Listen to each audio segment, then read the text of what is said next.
What's up? It's been a while. I think my last video I posted was about like a year ago, maybe like a year and a half ago, 2 years? I don't even know. It's been so long.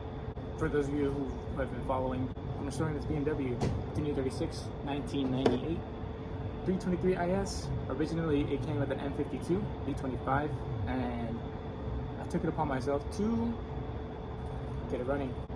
There's been a lot that's happened since the last video.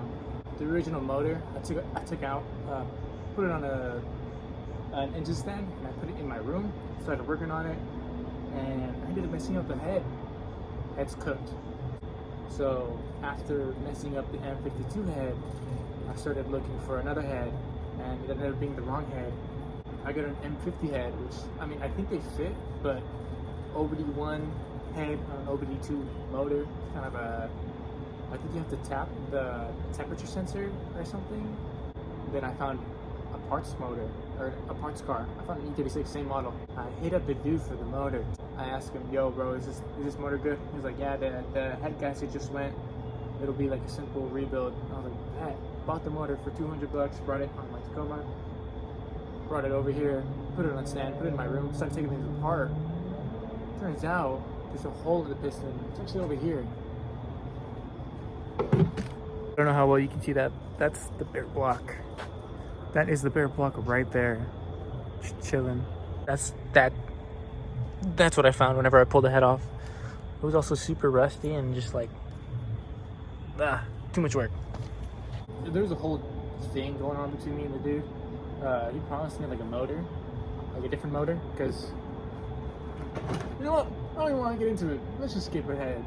Anyways, so I find this motor that's in there on the carparts.com website, and it was at a nearby junkyard for like 300 bucks, and so talked them down to like 250 without any warranty on the car or on the motor. So that's what's in there right now. M50 B25. This motor actually came from a 1995 325i, which is OBD1. This car is an OBD2. I'll be filming every step of the way on how I go about this swap. There's some things that I've taken from the OBD2 system, I guess you can call it. M52 throttle body on there. I have the M52 fuel well on there, which also means I have the M52 fuel lines on there, which have like a quick disconnect on them, which is so much simpler than the M50. So when people do M50 swaps, they'll be kind of in the same situation that I am in. This is the M52 fuel rail, which needs an adapter. These adapter plates right there. Honestly, you could probably make these. It's maybe like 2 inches wide, and then you can just kind of figure out how far the holes are by marking them. And then you have that small sliver right there in between the throttle body and the intake. That's an adapter plate. So the M52 throttle body has a gasket that goes inside of it, and the M50 intake manifold also has a gasket that goes inside of it. So I think I got these from Race German. It was like 40 bucks, 50 bucks, something like that. Now everything fits, and I used 2 gaskets to seal this whole thing. It came with these bolts. This is like the stock one for the fuel rail, and then it gives you like these Allen bolts, I guess. I have a Rally Road ICV fitting, which you can see is right there. It comes with a zip tie up here, that fitting into this hose, which goes onto the ICV, and then it also hooks up to this hose. It goes around, under and around, and up into the intake boot. Crankcase ventilation hose.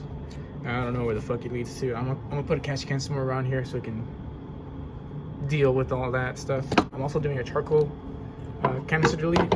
This will all be deleted. Also done a coolant hose delete, or the throttle body coolant delete. There are 2 hoses that come out of this spaghetti fucking, it goes back down there. It splits off into 2.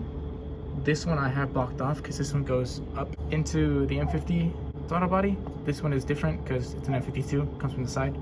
And then there's another hose, which is actually this hose, which is a port that comes from the head, comes out and up into the throttle body, which I need to cap this off with another flywheel bolt. That's all I used here. It's just a flywheel bolt and a hose clamp. I did a power steering delete too, so there's less crud. Some things I've done to this motor: aluminum thermostat housing. I've done the oil pump nut, with the safety wire. New pulleys. I don't know if the M50 uses the same I don't even know what this is. Condenser, compressor? I don't even know. I don't know if it uses the same thing because I have it on my other block. If you can see back there, that shiny hose right here, that hooks up to a nipple on the back of the intake manifold, and it goes down to the fuel pressure regulator, which on my car is underneath all the way back there. I think on the M50 it's on the fuel rail back there, and you just kind of route it up.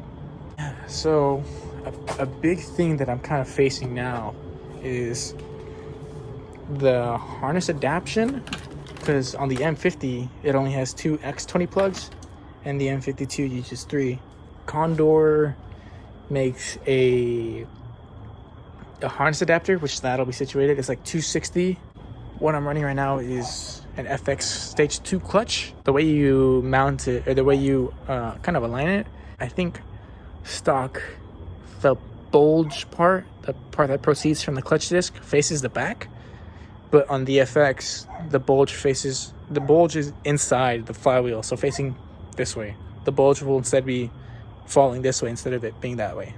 Just to kind of sum it up, M50 OBD1 to my GetTrack 250G, welded diff. I installed coilovers, new wheels and tires.